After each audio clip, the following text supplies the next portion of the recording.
வணக்கங்க. இன்னைக்கு தேங்காய் மல்லி சட்னி அரைக்க போகிறேன். அதுக்கு தேவையான பொருள் வந்து 1 கப்பு தேங்காய், 1/2 கப்பு பொட்டுக்கடலை, கொத்தமல்லி தழை இந்த அளவுக்கு, கொத்தமல்லி இலை மட்டும் இந்த அளவுக்கு, ஒரு கைப்பிடி அளவுக்கு, 4 பச்சை மிளகா, இந்த அளவுக்கு இஞ்சி, இவ்வளோண்டு பட்டாணி அளவுக்கு புளி. இதை எப்படி அரைக்கிறதுன்னு நான் காமிக்கிறேன் பாருங்கள். இந்த ஜாரில் இந்த புளி, பச்சை மிளகா, இஞ்சி இது எல்லாத்தையும் போட்டுக்குவோம். இந்த 1/2 கப்பு பொட்டுக்கடலை இதையும் போட்டுக்குவோம். 1 கப்பு தேங்காய் இதையும் போட்டுக்குவோம். இந்த கொத்தமல்லி இலை இதையும் போட்டுக்குவோம். இப்போ இதை நல்லா அரைச்சி தாளிக்கிறத காட்டுறேன்.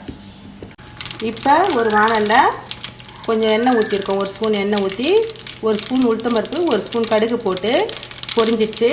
பொரிஞ்ச உடனே நம்ம கருவேப்பிலை போட்டு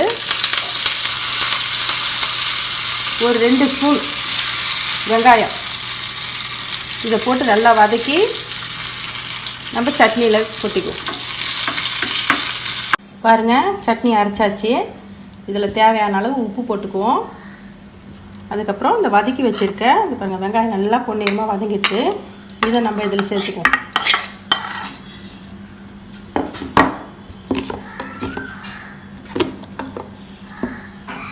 பாருங்கள், தேங்காய் மல்லி சட்னி ரெடி ஆயிடுச்சு. மல்லித்தழை போட்டிருக்கிறதால அது வந்து நல்லா டேஸ்ட்டாகவும் இருக்கும். இதில் நம்ம இஞ்சி சேர்த்துக்கிறதுனால செரிமானத்துக்கு நல்லது. வெங்காயம் வதக்கி போட்டிருக்கிறதால அது ஒரு டேஸ்ட்டாகவும் இருக்கும். இட்லிக்கு, தோசைக்கு, உப்புமாவுக்கு எல்லாத்துக்கும் சாப்பிட்லாம். சுவையாகவும் இருக்கும். நீங்களும் இது மாதிரி செய்து சாப்பிட்டு பாருங்கள். மீண்டும் சுவையான, சுலபமான, ஆரோக்கியமான சமையலோடு உங்களை நான் சந்திக்கிறேன். நன்றி, வணக்கம். உங்களுக்கு இந்த வீடியோ பிடிச்சிருந்ததுன்னா லைக் பண்ணுங்க, ஷேர் பண்ணுங்க, சப்ஸ்கிரைப் பண்ணுங்க, மறக்காம பக்கத்துல பெல் டச் பண்ணுங்க.